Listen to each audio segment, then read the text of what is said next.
I think, we are humanizing business. We are, in ONPASSIVE, we are humanizing business.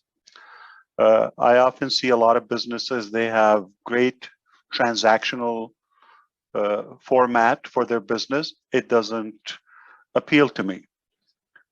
When I see there is a bit of a social, viral, personable, humanized effect that goes beyond transactions, pay in, pay out, you're done, is not a culture, is not a, with ONPASSIVE, we have a complete unique scenario, very different.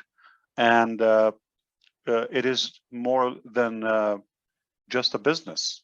It's tribal, nothing more powerful than when you belong to a tribe or a family, in a classical way, if you wish.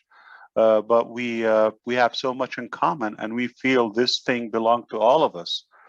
So speaking of marketing, it's not only in Dubai, that's one thing, because we're a global company, but strategically, we centered and we penetrated that Middle Eastern viral hot spot, so we can expand from there virally.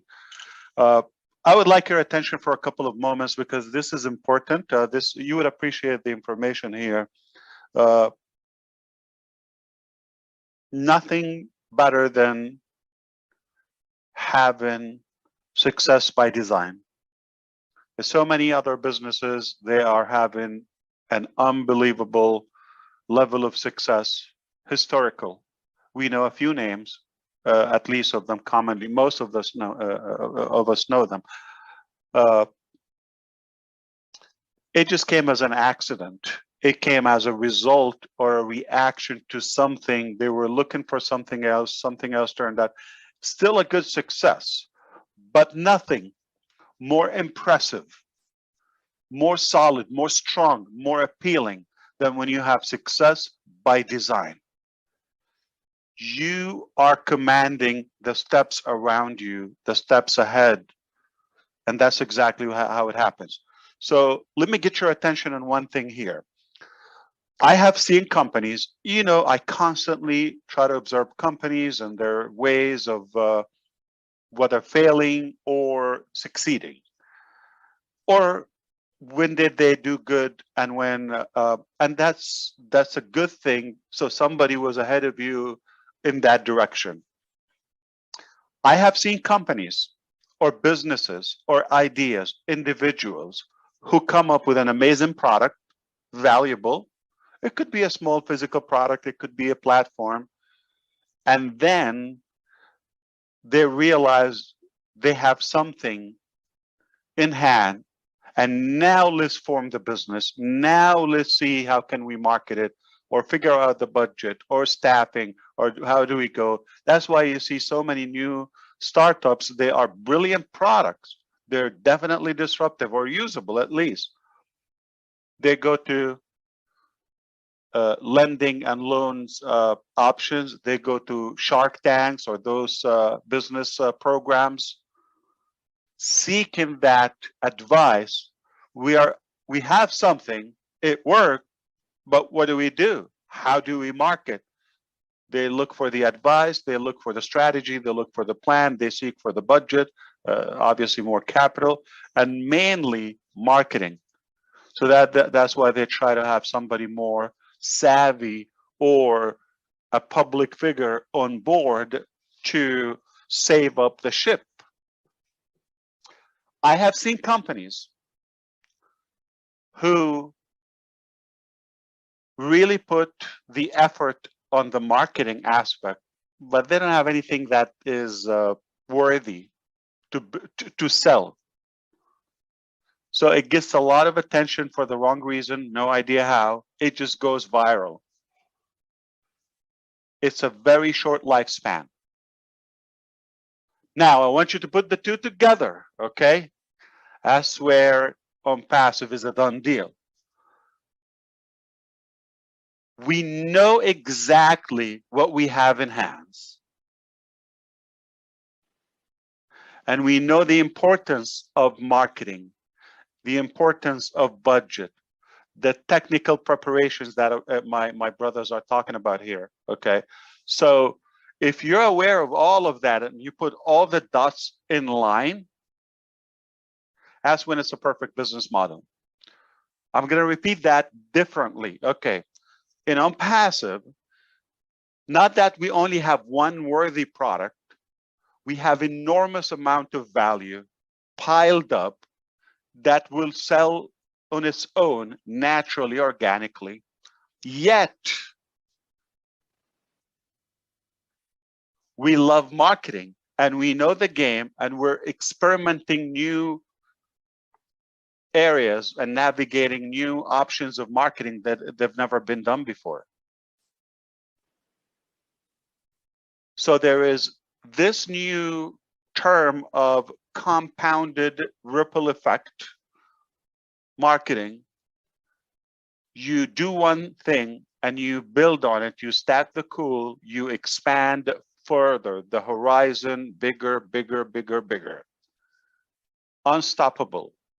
And what you have in the core never stops or slow down. It keeps on vibrating. How ridiculous would it be for a company like ONPASSIVE to have so many products, so many companies tied up in one, and then go to business, and then we say, oh, got a problem. Now we need to figure out this hosting thing.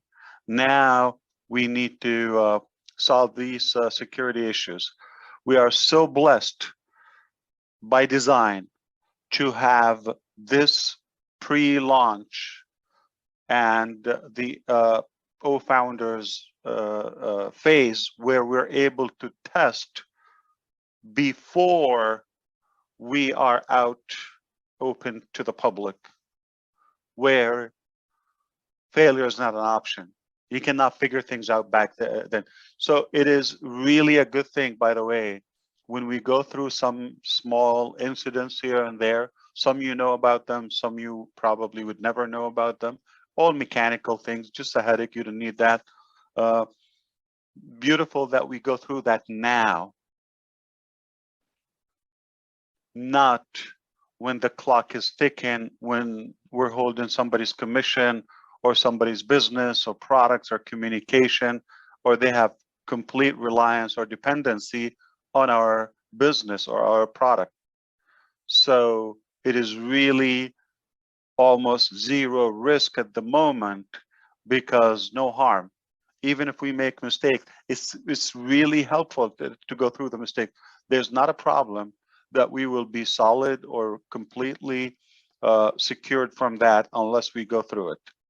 Failing forward, you've got to go through it. If you don't make mistakes and it sounds perfect, you haven't gotten to your capacity. Things will break. The only good thing now that you want them to break before things are sensitive or you have lives depending on it. Right now, it's like a honeymoon. And that's why you see me very relaxed at, no matter how much, resistance we get for the timing or the rush or all that. We all understand the company's best interest is to open and thrive and build and make the billions and all of that. But it will be embarrassing for us to go for a short term, and all the dreams and all the things that we have on at stake right now. We don't want to compromise that. So even if we compromise a little bit more in terms of patience and going through the debugging right now and fine tuning and make sure we're fully equipped, and we have gone through those glitches prior to opening for business. That's how you do a long-term business. Okay, so we're blessed that we're going through that now. There's no pressure. There's no life dependency on it. There's no businesses depending on it. So simply founders step by step. So here's what we gather so far. I've talked about businesses fail because they might have a good product, but not a good business or marketing, or I would say branding, sustainability campaign or plan. Okay, they would then be in a bad position trying to figure that while they already have the product, and then they have some overhead costs or some, you know, staff or any budget, then they get stuck. And that's sadly how we often lose good businesses, just because they didn't think it through, they didn't prepare through. Okay, they just, you know, they didn't foresee what if this succeeds, or they just gave it a shot. So that is really what we are blessed to avoid in ONPASSIVE. We got the proper plan for expansion, marketing, budget, staffing, all of that prior to going, and then we will see. In fact, one of my strategies and philosophies in building business, while speaking with the different departments, as you know now, I tell them over and over and over, I want to be always overstaffed. You're going to put that extra money, okay, and you're going to have people who are probably just showing up and getting paid. It doesn't bother me. What bothers me more, and it will be devastating for all of us, that we have a big demand and you don't have enough hands to take care of the business. That will cost more. The damage, the reputation, the business damage. It's not always about the money, okay? What if, you know, let's say a company is depending on our O staff or O Connect or a government or a school. And it just like, because ONPASSIVE didn't figure out the business plan or the budget or the marketing and all of that, now we have a lot of you know, disturbance. We don't want to go that way, okay? And nothing is more boldly you know, successful as bold, okay, when you go to business at this magnitude, with such a confidence, with such preparation, and you know exactly what's going to happen, and you have checked those boxes, and nothing is threatening. Even if something like we didn't go through will occur, but it's going to be minor, the bigger picture is already in place. Everything is intact. We're good at what we do. We're confident. We are where we want to be. We don't want to be any faster, any bigger, any different.